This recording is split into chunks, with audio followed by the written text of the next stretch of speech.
Yeah, I think now recording. Let me Yeah, let me I think start with so. in Turkish and then switch back in English. Yes, nice. Merhaba arkadaşlar, bugün Brendy ile beraberim. Brendy, LinkedIn üzerinden danışmanlık vererek geçimini sağlıyor. Ayrıca bir üniversite için sosyal medya hesaplarını yönetiyor. Hi Brandy, thank you for joining me today. Yes, so nice to meet you, and thanks for inviting me on such a short notice. We just met yesterday evening. Exactly. Thanks to Riley's Facebook group, we met each other. Yeah, yeah, I'm happy that you replied to my request because I was like, yeah, I just want to talk to more digital nomads, and I feel like, yeah, we're especially here in the Netherlands, we have a new lockdown now, so I felt a bit stuck, at least, yeah, in my travel ideas and travel scene. Mhm. And I don't really have that many, yeah, digital nomads friends yet. So I felt a bit lonely in that sense. Like I can't really share my plans and my thoughts. So. I totally understand you. Can you a little bit talk about your story? Yeah, sure. So I'm from the Netherlands. I'm half Liberian. So my mom is from Liberia. My dad is Dutch. Okay. And yeah, no one can ever guess where I'm from. Normally they think like the Antilles or like Suriname or something. Mm-hmm. Sometimes, like even when I went to Morocco, they said, "Hey, sister," and they started in talking in Arabic, and I was like, "No, no, no, no." Because of my hair, you know, they Yeah. girls have this hair. Mm-hmm. But yeah, I grew up in the Netherlands, and I studied international development studies in Wageningen University. It's in the east of the Netherlands. And this part is very green. It's very nice. And Wow. yeah, I really like it. I don't know if you know, but the Netherlands is basically very flat and Yeah. yeah, just like cows and windmills, so to say. So this part of the Netherlands is much more like a forest area. Yeah, Perfect. more like wildlife, what we call wildlife here. But yeah, I studied here at the university, and I really liked it. It was a group of people who all like to travel, to get to know more about cultures, and I'm also very much like that. I'm always interested in other cultures, and I just want to know what it's like to live in another country and How in did another. you realize that passion? Uh, I think I started working when I was 16. I started working in a small shop, and it was called Jan de Cuba, and it was from a family from Curaçao, and they are my big first inspiration, I think, to travel, because I worked in their shop and they sold handmade products and art from Latin America and Africa. So in that shop, I was not only selling products, but I was telling stories about all these artists in Okay. Mexico and Colombia, and I loved it so much to share these stories of these people there and show these beautiful products. Wow. Yeah, I think they inspired me, and they showed me that if you really want something, you can achieve it. Exactly. So I think that's, yeah, and of course my mom is from Liberia, so I know it's not like you don't have to be interested in it, because I think my sisters, I have two sisters, they are a little bit less interested in it than I am. Mm-hmm. But yeah, I think she also, just because I know I'm like half African, Mm-hmm. I'm just interested in that culture as well. Okay. Yeah, so So I started studying here, and then yeah, weirdly enough, I always liked to write. So I when I was a kid, I would always we would always go to France every year, and then I don't know why, but I always like to, whenever we went to a zoo or to some place, when we got home or got back in the camping, at the camping, I would start drawing and making like promotional flyers for Oh. these for these zoos and stuff. And I was super like small. I was like no, not even 10 years old. So I don't know. I think I've always liked to promote places I like. So yeah, I That's don't. nice. It's funny. So when I studied, I joined the study magazine. So I started writing and blogging for that, and I joined like a board year for my study magazine, and I really loved it. I did that for 3 years. And at some point, I also joined the social media team of the campus. So I was basically like a journalist walking around asking people about their stories. And I was the one sharing that on the social media again. So I I love that. think, yeah, I think I always liked that as a hobby. And then in 2016, I started with my LinkedIn business. Uh-huh. So how did you decide to start LinkedIn? Yeah, that's a great question. Because like a lot of people when they know I say like I studied international development, they're like, okay, why LinkedIn? It Where it's doesn't make coming from? yeah, it doesn't make sense, right? But um, I when I was studying, I felt like it was so unclear to me what you could become with this study. Like they would always say like, yeah, you can work in politics or at an NGO, and I was like, yeah, that's like so vague. Yeah, so what? Like, What is my life gonna be like? I don't know. So I was just curious to start looking at companies and looking at organizations just to get a feel of what my life would look like. And then I just found LinkedIn as a tool. I was like, whoa, this is so amazing because I can just send out a message to anyone in the world who's on this platform. And it's all like business related. So no, I like and that part. and also you already have experience how to ask the right question Yeah, in I think university. Yeah, I think I'm also very extroverted, so it's super easy for me just to reach out and ask someone a question. I don't mind. That's uh, perfect.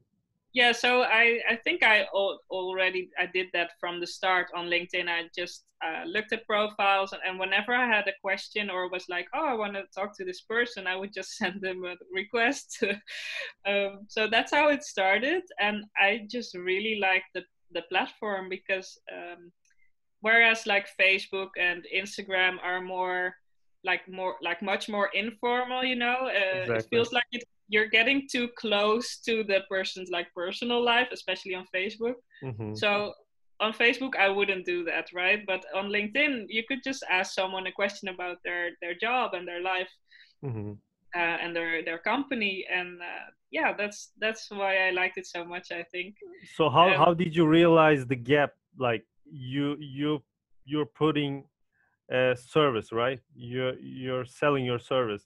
How did you realize that you can help the that people can buy your service? And yeah, what are you selling? Like what is your service about? yeah, good one. I just started using LinkedIn myself as a student, and then I got a lot of questions from other students who were asking me like, "Oh, I'm sure I need to start on LinkedIn, but I don't know how." And most of them were just afraid to send out these messages because it was like the real world and it was outside of the student world, and those were yeah, like Like grown-ups. really the formal place, like. Real people in the future. I don't know. So they were just scared, and I was telling them like, no, it's so much fun. Please ask them, because what they don't realize is that those grown-ups in the working world are, you know, they're just working. They're in their daily lives, and whenever they get a message with someone who's interested to ask them questions, they're like, oh, someone is interested in my working life. Like, it's fun, right? Exactly. So, so I think I realized that quite soon, and I just started helping students. And then at some point I was like, well, this is not really efficient to help them like all by one by one. So I proposed to give a training to my study association. And that's when I noticed that I actually made an impact, because I saw that after that session they were like, oh wow, I can actually shape my future right now, even though I'm a student. And Yeah. a lot of them are like, I don't really do anything or interesting to the outside world, right? I'm just studying. And I'm like, no, but you are doing interesting things, and a lot of companies are looking for interns and like Exactly. fresh perspective. So you are interesting to talk to. So um, that's when I realized, okay, I think I can help a lot of students overcome that barrier and start networking now, so they can make use of this platform forever, like from now on, but also for forever in the future. Because whenever you add someone, those persons will just stay in the network forever, kind of, basically. So So you're sharing your networking skills with students that yeah, who how it want to, who want to be extroverted or want to intern or new jobs, like. Is that? so I'm teaching them like how to network online, so how to make a connection and how to start a real conversation, how to how to expand their network, but also teaching them how they could promote themselves a little bit. So whenever they're looking for an internship, I will teach them how to make a good post. So also like my communication skills, social media skills, I think, come into place there. So That's how it started. so you are working like Daily Carnegie online. The writer. Yeah, exactly. Yeah. Maybe. Yeah, we can He's say that. I mean, like he you're doing the same thing. influence people. Just time is different. You're doing the same thing. Yeah, maybe. Yeah. So that's how I started. And in 2016, I was like, well, this is getting pretty serious, because I was getting more study associations I could go to give a training. So I thought like maybe I should register for a company, but I was so scared. I really didn't dare to to start. But yeah, after some months, like, should I start doing freelancing? I was like, It's like a okay, little well, bit scary. yeah, but it wasn't actually, like, in hindsight, it's so easy. I don't know what it's like in Turkey or in other countries, but here in the Netherlands, you just go to the office, you pay $50, and yeah, you just say what you want to do, and you're done. That's nice. That's really easy. Yeah, so I think, and I didn't know that before. So when I did that, I was like, wow, everyone should do this. So after that, now I know I'm also promoting some of my friends to start a business if they have a good idea, because it's actually so easy. So, can you tell me? We talked about before. You told me you quit your job and moved to Japan and then come back to Netherlands. Can you talk about these times and where the LinkedIn starts? Like, it's in the gap. I mean, it's in the when you were in Japan or when you come back to Netherlands. Where is that?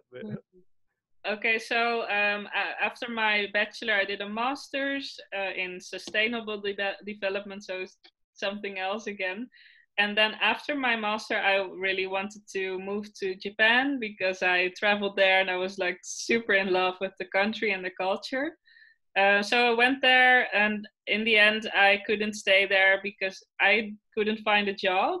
I was sending out emails and emails, like so many, but I just didn't get But accepted. So it's all about the jumping. Like you jumped, like me. I mean, that's why I asked this question. Like everybody's scared about like change, right? Like yes. people afraid to change their lives. So you jumped at some point and then you come back to Netherlands, right? Yeah, so I jumped into Japan. I was there for 2 months and I didn't get a job, and I had to go back because my money was just finished. I had like 2,000 euros, and it was finished in 2 months. So I came back, and that's why, yeah, when I was like, oh, this really sucks, because I was looking so forward to move to Japan and live there. So I was kind of heartbroken, but in my mind, I was like, okay, I'm gonna have a job now that pays well. I'm gonna try to negotiate a good salary, so that in a year or two I can go back to Japan again. So I was very focused. Yeah, and then I didn't do much LinkedIn training at the time. So my marketing strategy was just sending out some emails. In 1 hour, I would just send out like 60 emails to study associations in the country. And then I was like, I'll see whoever replies, I will do it, but I won't do any more effort, because at the time I started a new full-time job. So this was in 2018, so it's only 2 years ago. It feels like so long ago, but so then I started working in a consultancy doing like sustainability projects, which was a lot of fun, and my team members were also like super fun, and yeah, it was really cool. But somewhere around summer, and in that year I noticed that I was so focused on working that I was just working all the time. I was always at the office. Also in evenings I was at the office, and I was working really hard for a promotion because I thought that would make me happy or something. I thought that would be something that, like, I think it would validate me, like my effort or my skills or something. I don't know. It was something mental. But after that year, so end of 2018, I was like, what? Okay, I got the promotion, and now what? What's the point? Like, what was the point? Because when I look back at that year, everything I really love to do, which is traveling, spending time with family and friends, I hardly did. I was just working the whole year. So I really regretted that doing that. But it gave me the insight that next year, like in 2019, I want to travel as much as I can, and I want to work abroad. And that's how I proposed doing 3 workations at the company I was working for, which was like super nerve-wracking because this company was not not progressive. So I proposed to my boss that I would do 3 workations. I was so scared. I really tried to write everything down, like all the reasons that would support me and support the business. oh wow. In the end, he actually liked the idea. So he said like, oh, actually, I want to join. but he, in his role, he couldn't do that. But he was like kind of joking, but not joking, you know.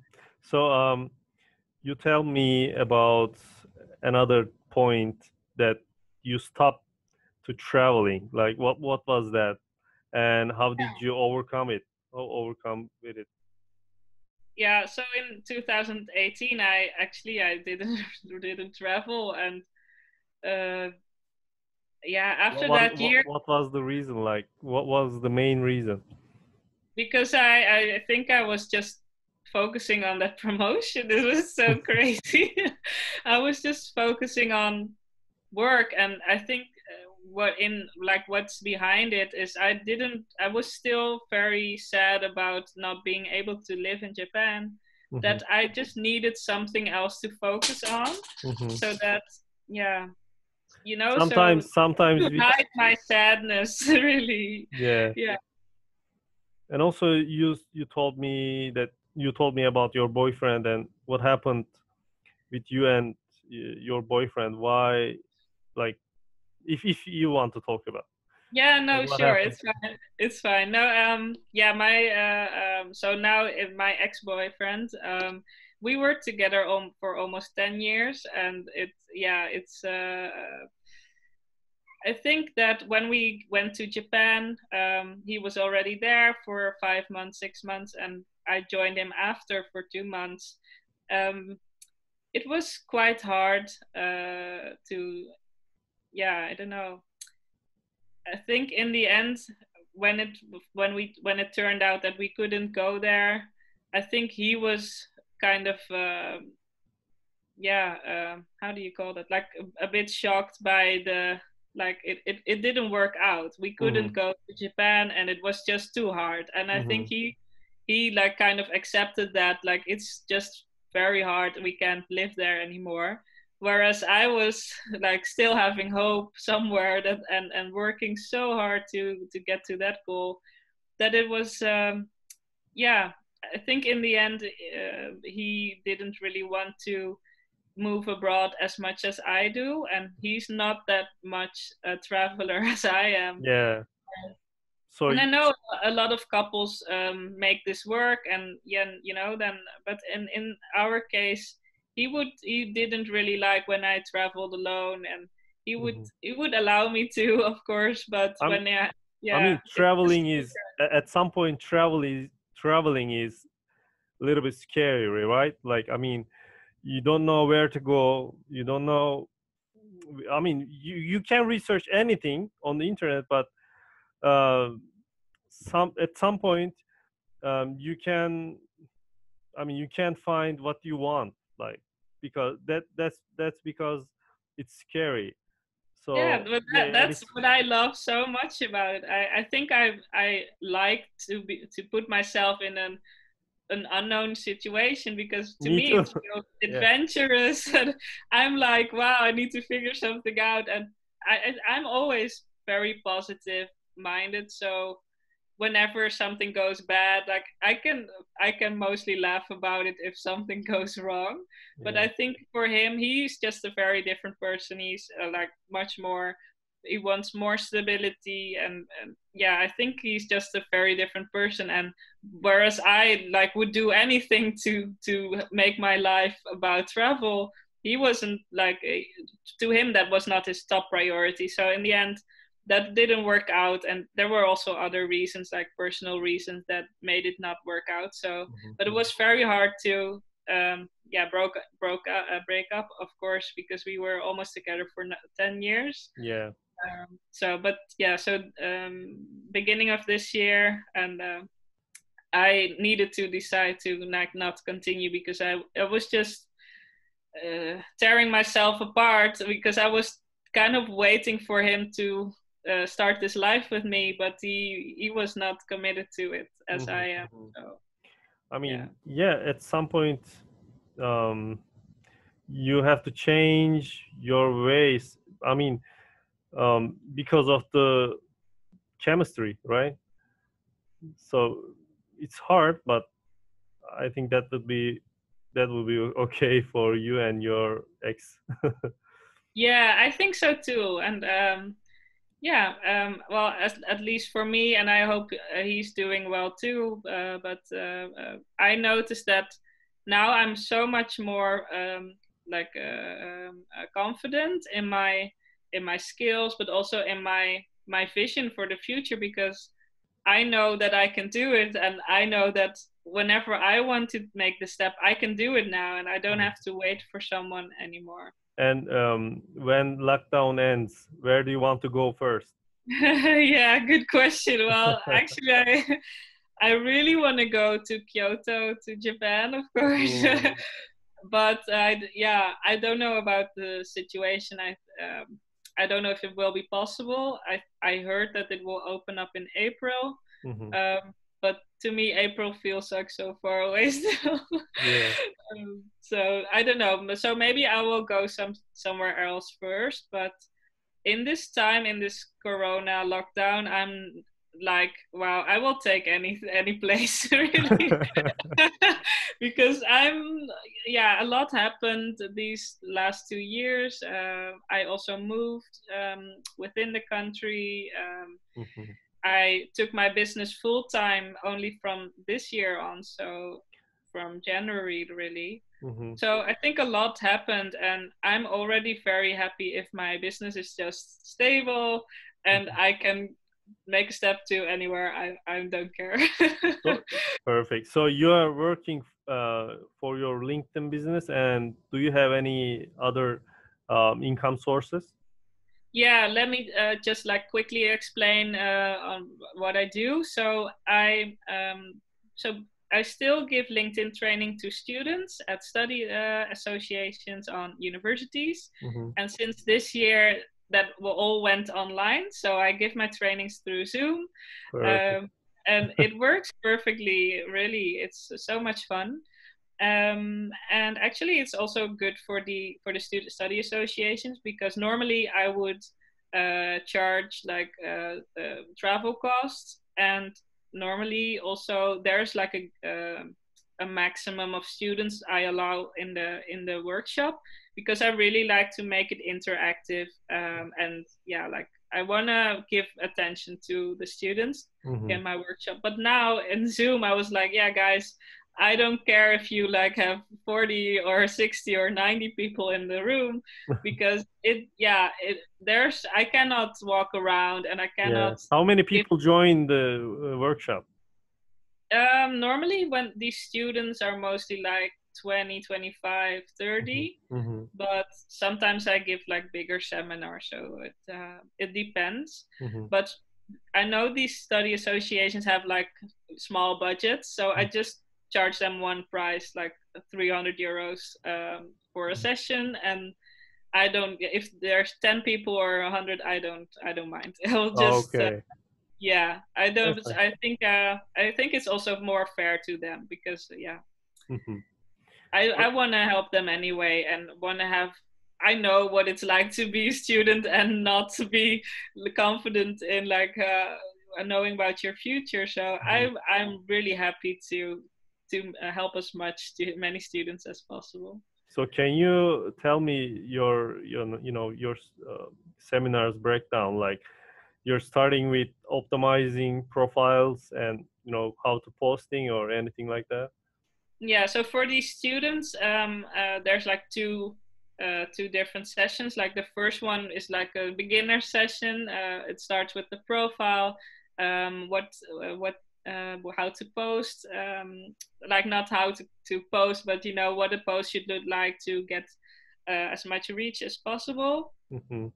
Tips for that, and that's like those are the basics, and I teach them how to make connections in a way that you're trying to make real connections, like you're not just adding people, but I try to instruct them on how to write a note to add to them, so yeah, Perfect. so that it makes a real connection. That's like the start, and the more advanced session is about getting more reach, so Mm-hmm. how to use hashtags and tags in your posts, and how to use the algorithm to get just more reach with your post. That's like the biggest chunk. And I also go into different ways of searching using the search bar to find your target audience, or just whoever you're looking Yeah, for. perfect. I mean, Yeah. in that way uh, they can reach out their targeted employer, Mm-hmm. and maybe they will get hired easily. Yeah, so I try to show them how to get a job, like not only using the job board or looking for vacancies, but reaching out to the companies and actually like introducing themselves and getting a step ahead, really. Yeah, that's what I like to teach them. But that's what I do for the students.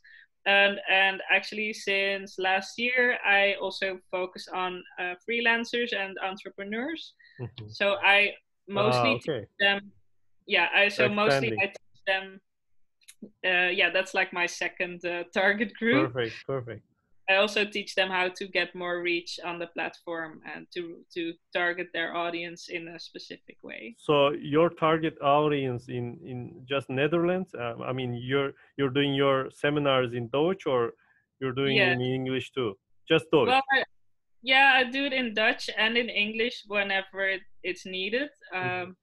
But and sometimes, like more and more, I get some international clients, which is fun because one of them is very funny. I was in Singapore last year, and I was in this cube hostel, and you know Okay. when Yeah. you're staying Yes. in Well. the cube, oh, I really Oh liked it. wow. Really? But then I looked. I really want to be there. Oh, you really need to go there. I will try to get the name. It's not. I think it's like the Cube Hostel. I think it's called that. Okay. And when I was there, I met an older guy who was like sleeping opposite me, but downstairs. I was up and he was like downstairs. So every morning I would just open my curtain, and whenever he was up, I was like, "Good morning, neighbor." You know?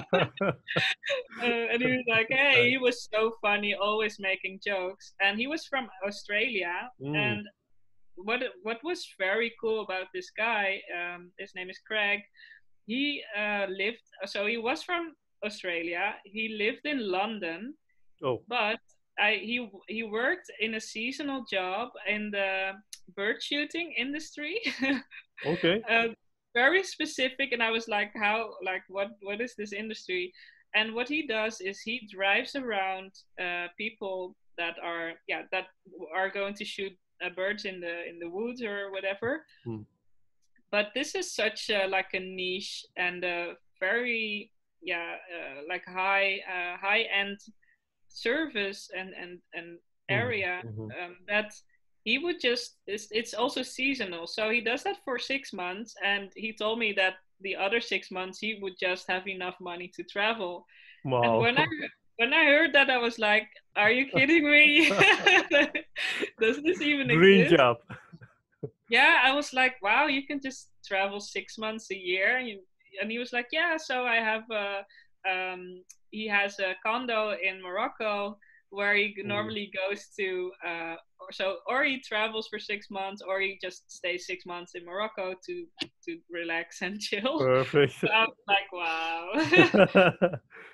So we hit it off when we kind of became friends, and at some point later he messaged me that he was starting a coffee roasting a coffee bean company and a web shop. So he asked me to help with LinkedIn. So it was funny that I got a client from like traveling.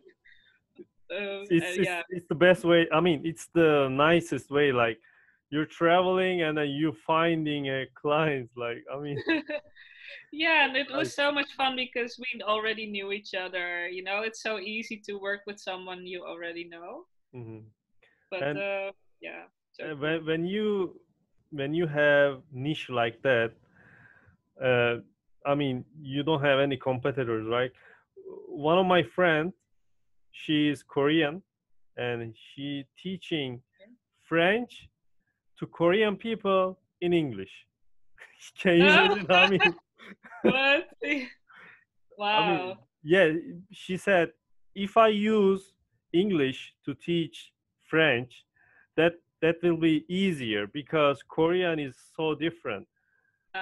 So that's why she's using this method. So there is no competitors for her. The one person teaching in French, in English, like, it's crazy, right? So yeah, I think so you're doing in Dutch. I mean, a lot of people can find who is doing that service in English, but you are doing in Dutch, so that's why it's so specific. Yes, that's true, and that's also why I've tried to focus on the Dutch market first, because I kind of know it, and it's just easy for me to talk to possible clients, of course. Exactly. And also I focus on LinkedIn because that's the platform I really liked, and I think the atmosphere or the vibe is very different on LinkedIn than Facebook or Instagram, Mm-hmm. and I'm not really that much into those other social media. So That's I specialized, and I think I like to be a specialist more than a generalist in this case, yeah. because now I can, like, if I'm checking LinkedIn, I know I see these small things that will make a big difference if you use them, but a lot of people don't see them. And also, like, general social media specialists, they don't normally see those details. So I think that's an advantage of what I do, that Mm-hmm. I get to teach others these hidden things that I recognize as a specialist. Yeah, that's the, what do you think about my profile? Oh, I think you look much more friendly in here in Zoom. So I would say you should update it. Mm-hmm. But no, and that there's a lot of new. LinkedIn is really trying to update the platform. Like every other week, there's something new, and sometimes it's annoying because last week I was giving a training and I was like, okay, so you just go and click here, and I was like, oh, it's gone. Like, sorry guys, LinkedIn changed it I last mean, week. yeah, they add you can send meeting requests on messaging. That's the cool feature, right? Yeah, and Can, a lot of people don't know that you can do a voice message in the chat and send it to someone. And now you can do a Zoom meeting from from the LinkedIn I chat. mean, yeah, they're increasing. I mean, they're changing every time. Yeah. But So, you asked me if I have other streams of income. uh-huh. Yeah, so this year I really started to think about my business and trying to make it like more, yeah, professional and Mhm. like not too much focused only on my service, because yeah, it's very time consuming. I do trainings, which is for a group, which is fine. But I also do one-on-one training with some entrepreneurs, and that, yeah, it's just time consuming. Mhm. So I was thinking about like how can I make some like maybe passive income or at least some extra income in this COVID time, because at some point, yeah, I couldn't give live trainings anymore, and Mhm. I never gave like an open webinar ever. Yeah. So it's like I think I should start doing that. So what I did is first I started on making an online course. Perfect. Yeah, I started reading into it, reading blogs, and I also talked to you about the podcast of Johnny FD that I'm Yeah. super hooked on, which really helped me He's to, legend. yeah, really great. Like it helped me just to hear that other people are doing it and it's successful. Yeah. Uh, Motivates me. Which Yeah. platform do you want to promote your online course? Did you Uh, Yeah, so there's one in Dutch here. Like there's a Dutch platform here, but Okay, it's not widely known yet. But it's a Grid Academy, that's and better. yes, from someone I know, and it's a Dutch site and a Dutch platform. So I think that, yeah, also helps me like in my Dutch market, right? Exactly. I mean, um, the Korean girl, she has a blog Mm. in Korean, and they have another, searching engine like Google, but Mm. it's, yeah, it made in, Korea. So Oh. she doesn't have to pay any Google ads or anything like Oh, that. really? Yeah, Oh. she's getting clients organically. So maybe that will be work for you too. Yeah, we don't have a separate Google here. We do use Google. But But the platform, yes, the platform is in Dutch, and of course, whenever someone types something in Dutch, like a Dutch LinkedIn training, they exactly. will I go mean, to the Dutch site. Yeah, it will be really good for your SEO, I think. Yeah, I'm not. Well, we're working on that. So I launched that one, and I didn't start marketing yet. I think now I'm at a point that I'm starting to market it. So Mm-hmm. it took a while to make these online course, and it's also a more high end course. So it's not like on Udemy where your course ends up being just a couple of tens of dollars. Mm-hmm. But yeah, this course is like $300. It's or euros. It's well, it's not like too much more, but also not too low, I think, Mm-hmm. to start off with. And it's catered towards entrepreneurs. So Perfect. yeah, and now so that's where I started. Then I launched an open masterclass, an online webinar I would give, and I would just put it on LinkedIn and like try to advertise, like not advertise, but promote it in my own network. Mm-hmm. And I have, at the time, I think I had like 22 or 100, how do you say that? 2,200 followers or connections.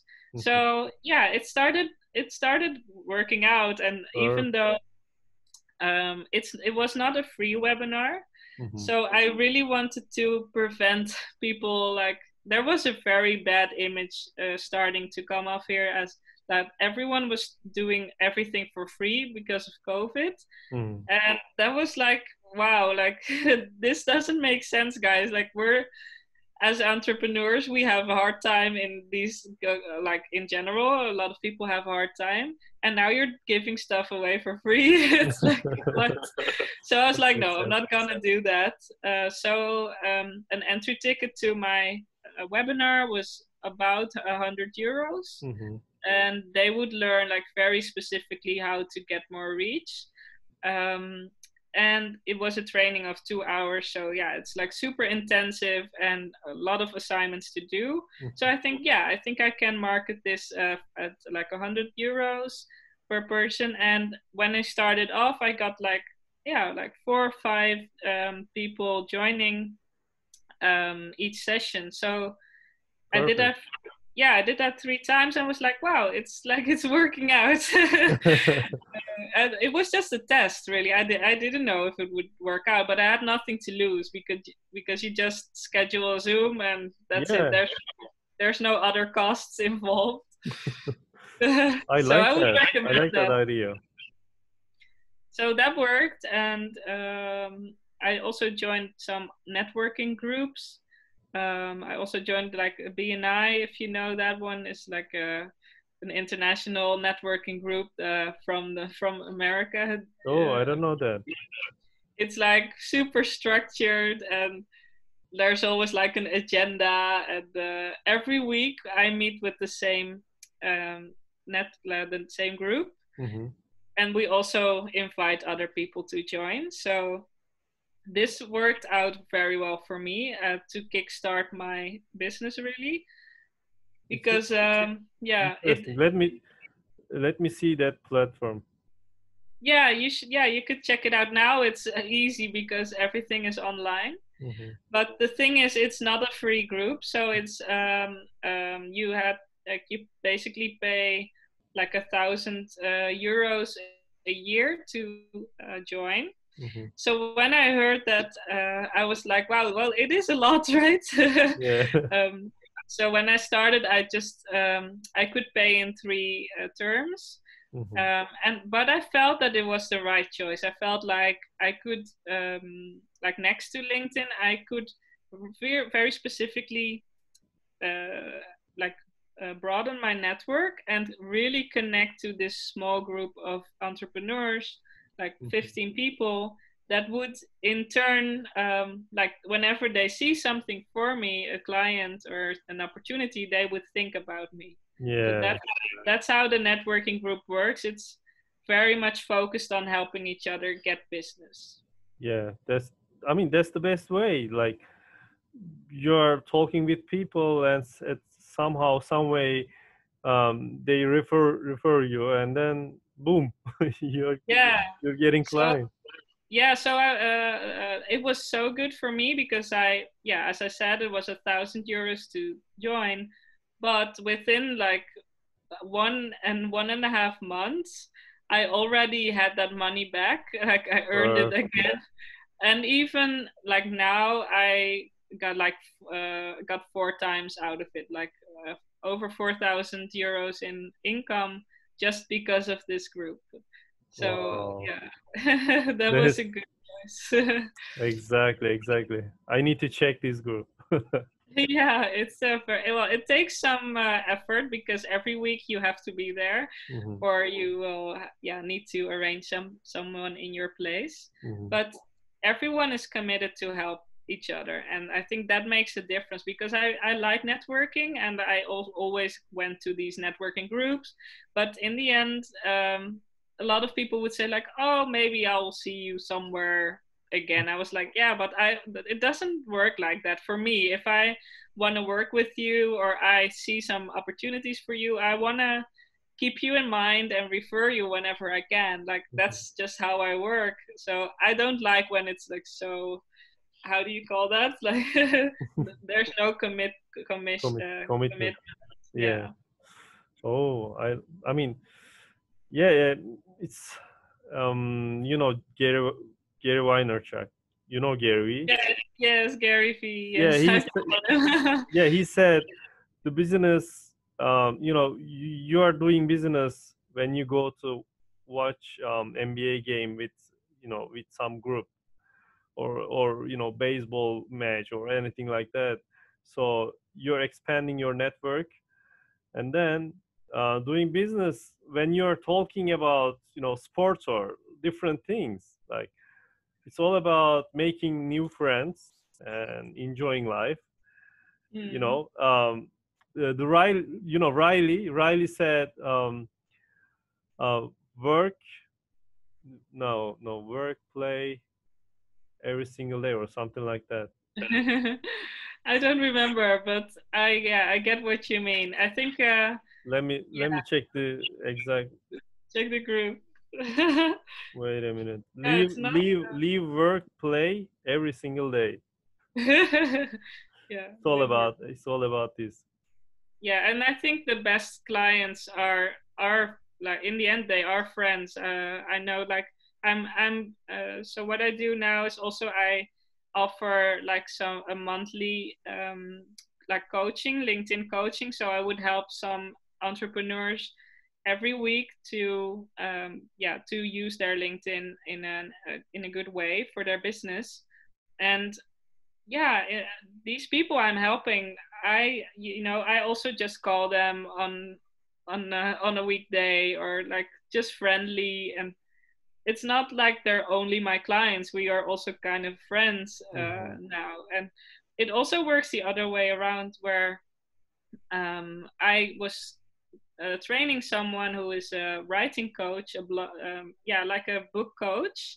So she helps people write a book, and which is super cool. And we hit it off, and we just became friends. And in the end, I was like, oh, I would like to write a book. Wow. It would be so cool. And she was like, yeah, I can help you. So now she's coaching me to write my book. Oh wow, awesome. And I would never have thought that I would start writing a book at age 26 because I was like, no, like book writers, like authors are, I don't know, so these special people or something that I can't do that. I always thought that, but now I'm like, yeah, I mean, I always write. I have a skill I can share, so why not develop a book that would help entrepreneurs use LinkedIn, but in a fun way. So I want it to be like this pocket book that every entrepreneur needs to have in their pocket, like whenever they're trying to post something, or they're making new connections or whatever, they can just check some of the tips in there to do it like most efficiently. It's like a guide or a handbook. Yeah, a LinkedIn handbook. That's what it's supposed to be. So I'm almost finished with that, or the writing part at least. I think tomorrow I need to finish one chapter. Wow. And then the content will be finished, and then we just need to rewrite it to make it like this one. Editing section. Yeah, Editing part.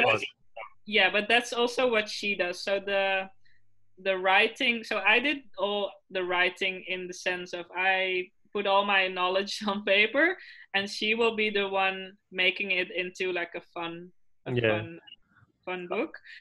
I And can't wait to read it. yeah, right. Yeah, well, it will be in Dutch, but I think I'm gonna translate it very quickly because that would be nice. I just want to learn about like the marketing of the book and stuff first. I think try to test it here, and then when it's rolling, I'm gonna make it in English. Okay. Yeah. I So like that. I like that idea. I hope that would be an ebook too. So I'm trying to learn more about like the Kindle publishing, and there's also we have our separate like Amazon here, but the Dutch version called bol.com. Okay. And I think I can also publish it as a bol.com ebook, but I have to look into that. So I hope that in the end I will have an income stream from my book, from my online course, and like just I think just the master classes and trainings I keep giving. Perfect. Like you're expanding your business around LinkedIn. So Yes. I think that's the best way. When you try to find another business, it will be really time consuming because you have to focus another thing. So Yeah. but you're focusing just LinkedIn and you're expanding different type of stream income like book, Yeah. online course, mastermind. So that's really genius idea. Thanks. Well, it just logically follows because I have all this content in my mind, or I have just knowledge and expertise, and I just need to make it into different formats. So like a month or so ago, I started on YouTube. So I didn't even check yours yet. I will check after this, but I have like 20 followers now, and I will put your link in the description below. Nice, yeah, because I wanna make more English.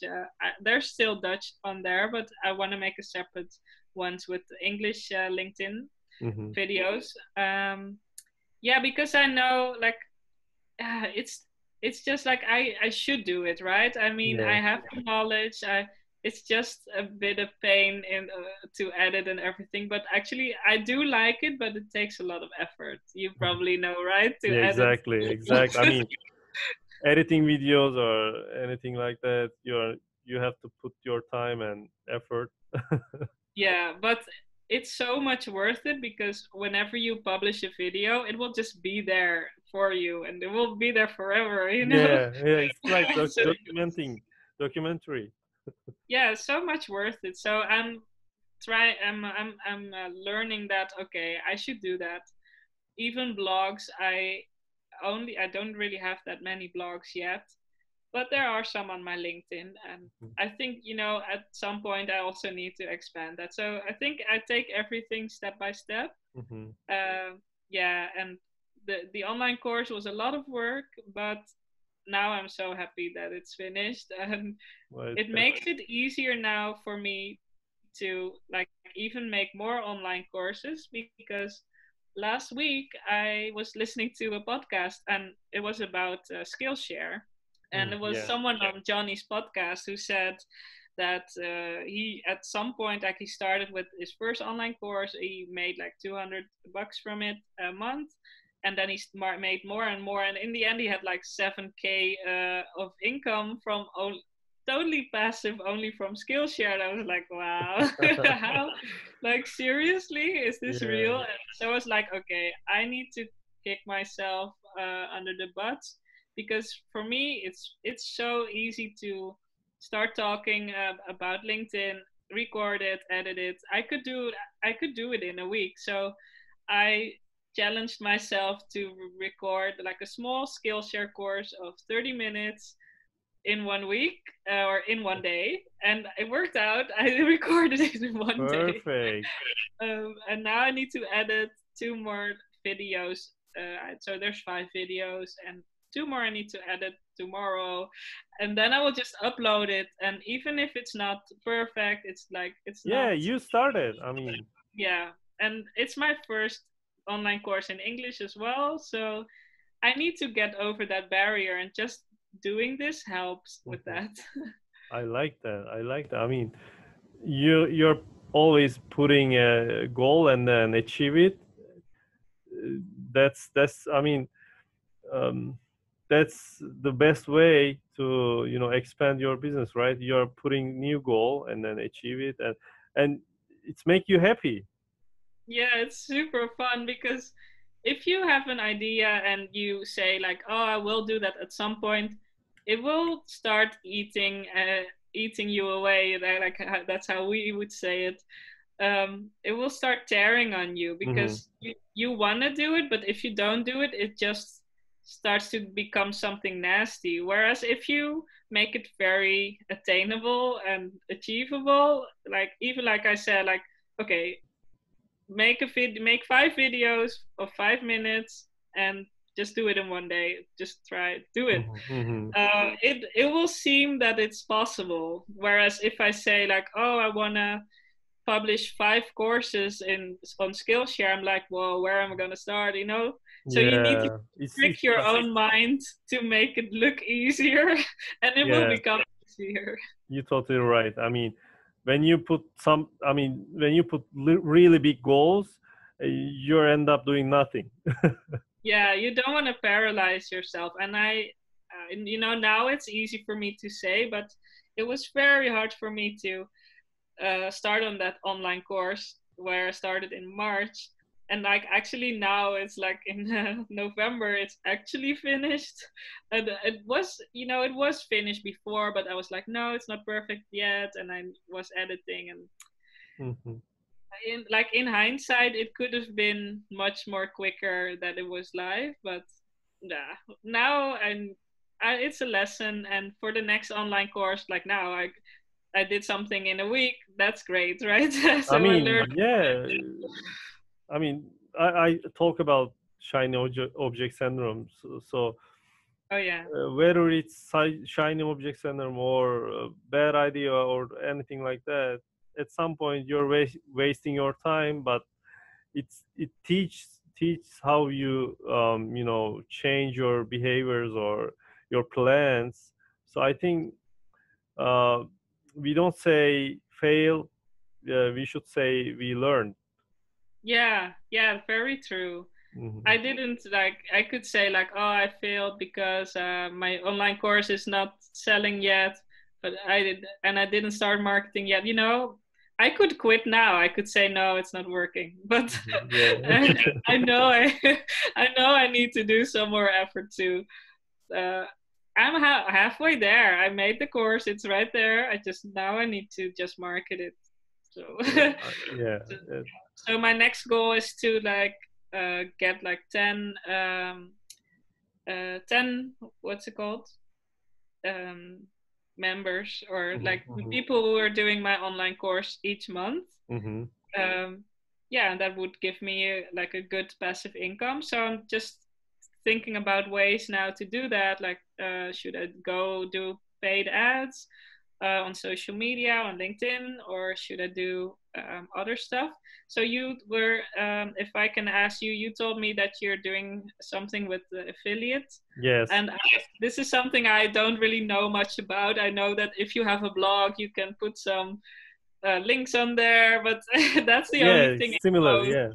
Yeah. So how does it work for you? What do you do? Uh, I'm I'm doing Amazon affiliate. I will tell you what I'm doing after the record. Yeah, that's fine. Yeah, okay. Because it's like, well, I'm just curious It's if all about Google I could. SEO. It's all about Google SEO, Mm, and posting a lot of article, I would say, and then wait to you know people at some point they are researching the product, and at some point they are finding your posting and buy from your link, and you're making money. Okay, But yeah. it's the summary of the method. It's Yeah, a lot of like breakdowns. well, yeah, we will talk about that later. Mhm. I'm just very Okay, curious. let's finish this interview and then go on to talking. Yeah, sure, yeah, sure. Okay. Okay. Thank you for your time, and I'm very happy to having you. I hope someone see that interview and decided to change her and his life. Yeah, well, yeah, if I can just say one last thing is whenever you have a skill, like it doesn't even have to be like a social media expertise. It could be anything really. Try to think of ways to make it into a business, and even yeah, just start small. Start teaching it to someone. Maybe if you're like even you're good at baking cakes or something, Mhm. you could start teaching in your own neighborhood, or you could bake the cakes, sell the cakes, and then also try to offer some courses. And maybe in the end you could also make an online course or a podcast or a YouTube channel Mhm. and make an income out of that. And there's so many opportunities. I just think that you need to be positive and think about how you could make it, instead of thinking that there's no way you could do it, because I think anyone could I in mean, this age thinking that could and do it. wasting your whole life, like 40, 50 years. Yeah, It's the yeah, best. that's It's the that's worst not thing. worth it.